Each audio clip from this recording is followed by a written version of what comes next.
Jadi kami memang kalau Komisi 10 kan Komisi Bidang Pendidikan. Saya dulu kebetulan ketika Menpora kan mitra kami adalah Komisi 10. Jadi kami tahu persis apa tugas dan fungsi daripada Komisi 10 yang menangani bidang pendidikan. Jadi insya Allah kita memang nanti kalau pada RDPU ada audiensi, itu kita akan mempertanyakan kembali gitu ya, soal apa yang sudah kami tulis di buku Jokowi White Paper, yaitu soal pendidikan dari mantan presiden kita, dan juga pendidikan dari wapres kita. Yang kalau harapannya kan kita mengembalikan marwah DPR, Mbak Sister. Jadi ini, daripada nanti rakyat tuh protes kepada DPR nggak bersuara, kita ini mengembalikan fungsi dan marwah DPR. Masuk sih soal ijazah Pak Jokowi, soal sekolahnya Mas Wapres, itu memang sulit untuk dibantah bahwa memang tidak ada bukti yang bisa membuat fakta-fakta secara hukum itu apa yang disampaikan oleh. Assalamualaikum warahmatullahi wabarakatuh. Sahabat-sahabatku yang dirahmati Allah, isu keaslian ijazah Presiden Joko Widodo kembali digulirkan oleh Roy Suryo dan kawan-kawan.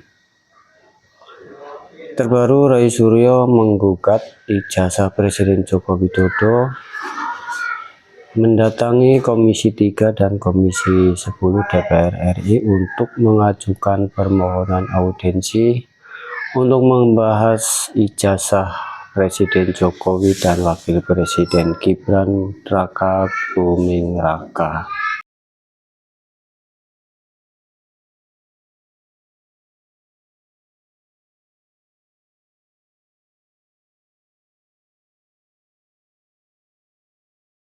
Untuk lebih jelasnya mari kita simak video berikut.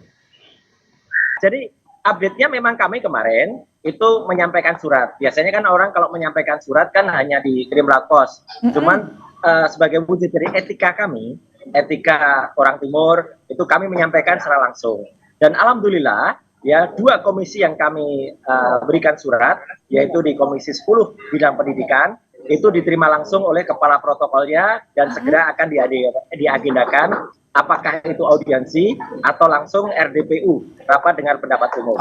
Dan yang kami berterima kasih sekali ketika kami ke Komisi 3, ya itu langsung diterima oleh staf ahli dan tenaga ahli dari Komisi 3. Ya, kemudian kami juga akan dijadwalkan untuk audiensi dan juga untuk rapat dengan pendapat. Jadi prosesnya itu, Mbak. Gitu. Jadi kita menggunakan etika ketimuran untuk langsung datang ke wakil rakyat kita yang ada di DPR. Sudah direspon dengan baik, artinya yang mau saya tanyakan, emang punya bukti baru apa lagi terkait dengan ijazah Jokowi maupun dengan Wapres Gibran? Nggak ada. Iya, betul. Jadi kami memang kalau Komisi 10 kan Komisi Bidang Pendidikan. Saya dulu kebetulan ketika Menpora kan mitra kami adalah Komisi 10. Jadi kami tahu persis apa tugas dan fungsi daripada Komisi 10 yang menangani bidang pendidikan. Jadi insya Allah kita memang nanti kalau pada RDPU ada audiensi, itu kita akan mempertanyakan kembali gitu ya, soal apa yang sudah kami tulis di buku Jokowi White Paper, yaitu soal pendidikan dari mantan presiden kita dan juga pendidikan dari wapres kita yang sekarang lagi digugat secara perdata oleh Pak Subhan. Nah, kalau Komisi 3 itu memang kita bicara masalah hukumnya. Itu. Outputnya memang harapannya apa, Mas Roy, dari DPR? Kalau harapannya kan kita mengembalikan marwah DPR nih, Mbak Sister. Jadi artinya gini, daripada nanti rakyat tuh protes kepada DPR nggak bersuara, kita ini mengembalikan fungsi dan marwah DPR. Kita punya 575 wakil rakyat. Nah, jadi 575 wakil rakyat kita itu kita berdayakan supaya mereka lah mewakili kita untuk bersuara. Jadi kita tidak akan turun ke jalan teriak-teriak tapi lebih baik DPR tanggap dengan situasi ini dan kemudian membahas juga nanti apa yang kami tulis di buku dan apa yang terjadi terhadap gugatan ijazahnya Wapres oleh Pak Subhan. Jadi kita kembalikanlah tertib hukum, tertib administratif di negara ini. Gitu. Harapan boleh, mimpi bebas, kan begitu ya. Mimpi bebas menurut Anda yang diadukan oleh tim Roy Suryo. Orang itu kan memang diberikan keleluasan untuk bermimpi, berharap, seperti yang dilakukan Roy Suryo CS ya. Karena memang sesungguhnya kan begini, kalau dari substansi soal ijazah Pak Jokowi, soal sekolahnya Mas Wapres, itu memang sulit untuk dibantah bahwa memang tidak ada bukti yang bisa membuat fakta-fakta secara hukum itu apa yang disampaikan oleh Roy Suryo CS. Nah, tinggal lagi di tengah kepanikan Roy Suryo CS yang memang saya dengar-dengar sudah cukup bukti ya terkait dengan prosesnya di aparat kepolisian. Ini kan lagi di tengah kepanikan, di tengah ketakutan, berupaya untuk mendapatkan momentum politik untuk mendukung sesuatu substansi yang nihil gitu loh. Sehingga langkah berikutnya kemana lagi kalau bukan ke DPR. Nah ke DPR juga biasa saja diterima sama staf dan lain sebagainya. Tadi saya pikir diterima langsung tuh oleh siapa gitu. Oleh anggota dewan misalnya, nggak tahunya sama stafnya. Nah tadi harapan saya juga Mas Roy Suryo ada di sini. Jadi saya bisa tampak langsung lihat gitu apakah betul-betul masih sehat atau enggak. Karena memang begini ya Mbak, Republik kita ini kan sedang banyak sekali dicoba ya. Beberapa waktu lalu kita ada demonstrasi, kerusuhan dan lain sebagainya, krisis global. Yang menurut saya apa yang sudah disampaikan oleh pihak-pihak yang terkait soal apa yang juga digugat dan dipersoalkan Roy Suryo CS kan sudah dijawab dengan baik, dijawab dengan jelas, dijawab dengan clear. Kalau bahasa Roy Suryo itu clear gitu ya. Nah, kenapa ini terus diolah terus?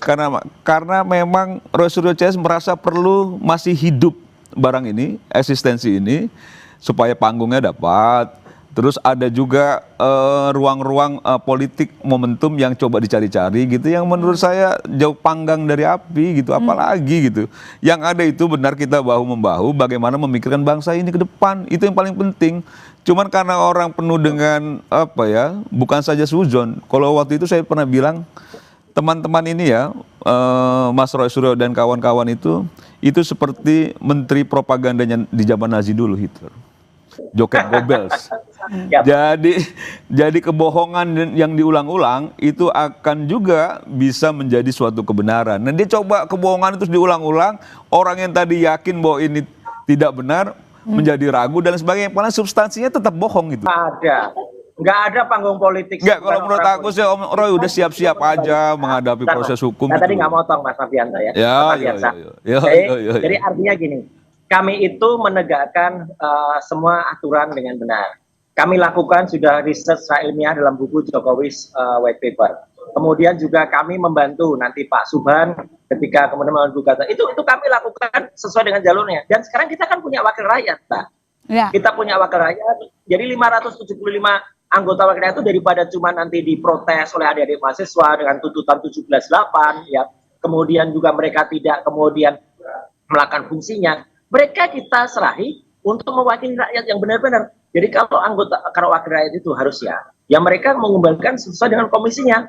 Komisi 10 ya urusan pendidikan. Ada pendidikan dari mantan presiden yang nggak jelas. Ada pendidikan dari wapres sekarang yang nggak jelas. Jelasnya bagaimana? Itu biar diatur lagi ya nggak jelas lah. Nanti akan terbongkar. Yang nggak jelas Roy Suryo CS lah. Kemudian komisi 3 yang juga melihat masalah hukumnya. Jadi itu Mbak Master. Jadi kita tuh benar-benar kembalikan supaya negara ini kembali tertib, nggak usah ada gaduh ya, gaduhnya nanti diselesaikan. Yang gaduh Roy Suryo CS buat. Kami hari ini di Solo itu juga dalam rangka bedah buku, ya bedah buku. Besok kami di Jogja juga bedah buku, gitu ya. Jadi bedah buku secara ilmiah dan kami tantang kampus-kampus, ayo lakukan bedah buku secara ilmiah dijawab dengan ilmiah, buku dijawab dengan buku. Dan kami tadi menerima hadiah buku juga dari tempat di mana kami itu menyelenggarakan bedah buku. Jadi itu Mbak, proses hukum kan yang dilaporkan kan ada tuduhan apa pencemaran nama baik, emang namanya baik ya gitu. Kemudian ada fitnah ya gitu, terus fitnah, terus ada penghasutan. Mana ada hasut penghasut ya gitu. Biarkan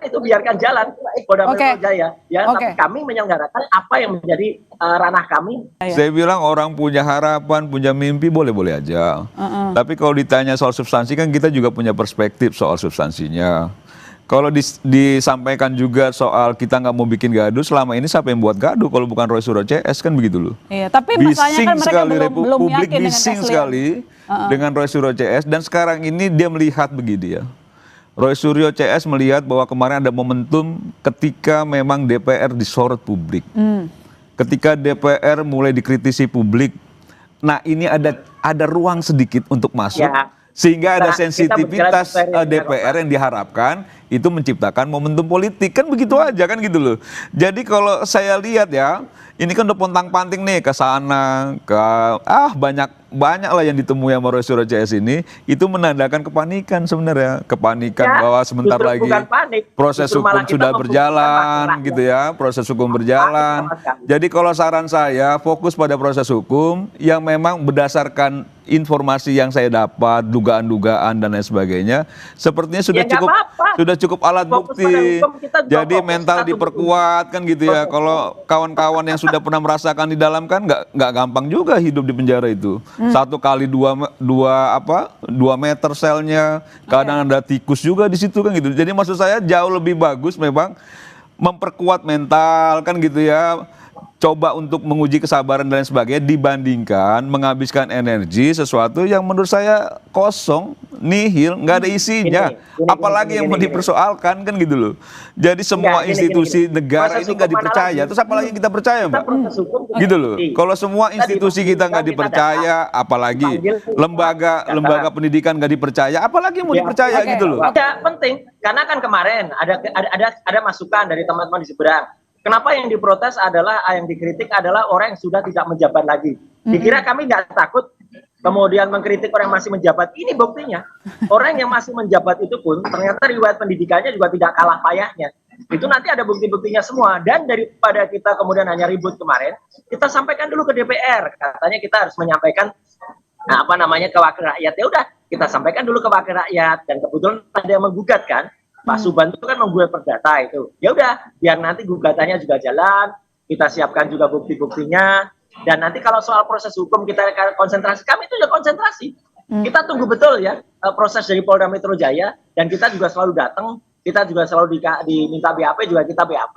Jadi nggak ada yang salah kan? Biar dia juga berjalan, yang proses ini juga jalan, proses kemudian ketatanegaraannya juga jalan. Kalau nanti ada, misalnya kami bedah buku di bahkan 4.000 kampus ya misalnya gitu kan, kampus di Indonesia kan ada 4.000, ya biarkan juga, biar itu jalan. Jadi biar masyarakat juga mengerti, apalagi kita menyampaikan apa yang ditarik oleh masyarakat sebagai pemenuhan hak literasi. Kita kan baru saja juga memperingati Hari Literasi Internasional tuh, tanggal 8 September yang lalu. Nah ini dalam rangka itu, jadi supaya orang Indonesia itu terliterate, orang Indonesia tercerahkan membaca buku, jangan hanya baca Shinchan. Nah, jadi tuduhan terkait dengan ijazah Wapres Gibran ini apa nih Mas intinya? Kosong intinya, nggak ada apa-apa. Ya, artinya gini, kita lakukan ilmiah kok. Gitu, kalau ternyata memang tuduhan itu. Suaranya yang terdengar ke sini Mas Ros kurang jelas, kayak suara Shinchan malah. Belum sampai kesimpulan, baru mempertanyakan ijazahnya Wapres itu benar apa enggak.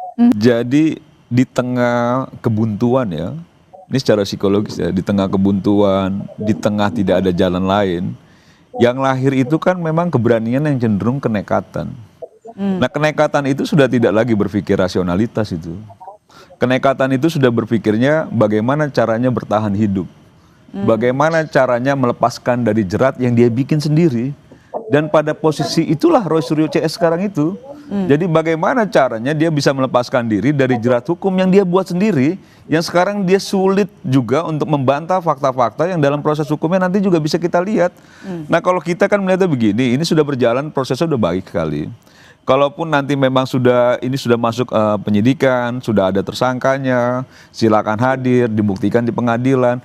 Institusi apa lagi mau dipercaya kalau misalnya hampir semua institusi nggak dipercaya. Kayak misalnya proses ijazah. Kedua orang ini, beliau-beliau ya, Pak Jokowi, Mas Gibran, semua sudah melewati proses itu. Mau itu KPU dan lain sebagainya. Itu kan institusi negara yang kita sebagai warga negara yang baik, ketika bersepakat bernegara, harusnya juga setuju dan percaya pada apa yang dihasilkan oleh institusi negara. Nah kalau ini kan seolah-olah bahwa apa yang menjadi benaknya Roy Suryo CS itu benar. Kalau misalnya tidak dibenarkan, dia tetap melawan bahwa itu suatu kebenaran. Ini kan yang menurut saya kebohongan yang diulang-ulang sehingga mempengaruhi publik gitu, mempengaruhi publik jadi terbelah, yang tadinya juga yakin nggak yakin jadi menjadi suatu kebenaran ini. Ini yang menurut saya, ini yang akhirnya tidak hanya sesat. Ini jahat, ini cara berpikirnya jahat, cara juga bagaimana mempengaruhi psikologis masanya jahat, karena memang dasarnya kebohongan. Kalau dasarnya kebenaran, ini nggak kayak gini caranya nih. Mas Roy punya bukti apa saja untuk membuktikan bahwa ijazah Mas Wapres itu bermasalah? Iya, gini. Jadi gini, Mbak. Jadi tidak ada kebohongan di kami. Ya, Ada gitu, banyak, Orang nggak usah yang bilang nggak ada kebohongan di ijazah kami. palsu itu yang Sudah bohong. beberapa kali Ayo, juga kita debat buktikan. soal skripsi, Ya, soal mana apa ada juga ijazah banyak dari kebohongan di situ gitu loh. secondary school itu. Gitu loh. Jangan Buktikan. juga bilang tidak ada Dan kebohongan di kami, banyak ya, kebohongan. penyetaraan ijazah Gitu loh. yang itu dari UTS, University Technology of Sydney, itu ternyata setara dengan SMK. Ya, UTS itu menyelenggarakan program namanya INSERS. INSERS itu kayak matrikulasi gitu loh. Dan itu sempat ditulis dalam CV-nya, dalam kurikulum vitae-nya Gibran dulu, itu S2. Ya, itu ada buktinya semua kita kumpulan. Dan ternyata dia sekarang nggak ngakuin itu. Dan itu dianggap sebagai sebuah SMK, grade level 12. Lah kok bisa universitas kok disetarakan SMK? Ayo nanti kita buka. Jadi kalau yang itu orang bohong, lebih jahat mana? Orang yang pakai jasa palsu, atau yang kami yang dengan penelitian itu membuka tabir keburukan atau kebohongan dari seorang yang sekarang lagi menjabat. Itu aja. Ayo kita buktikan semua. Kita berani buka semua kan nanti. Iya, jangan ijazahnya merasa paling benar dan paling bersih gitu loh. Ada. Jangan merasa paling benar, paling bersih. Hampir satu republik ini tahu juga kelakuan Rosilio setelah tidak menjabat menteri, kan begitu loh. Jadi sudahlah. Ya, Jangan juga merasa benar, jangan rusak merasa suci, tapi banyak juga kelakuan-kelakuan yang sebenarnya memalukan secara publik gitu loh. Belum lihat ijazahnya Gibran. Gitu loh.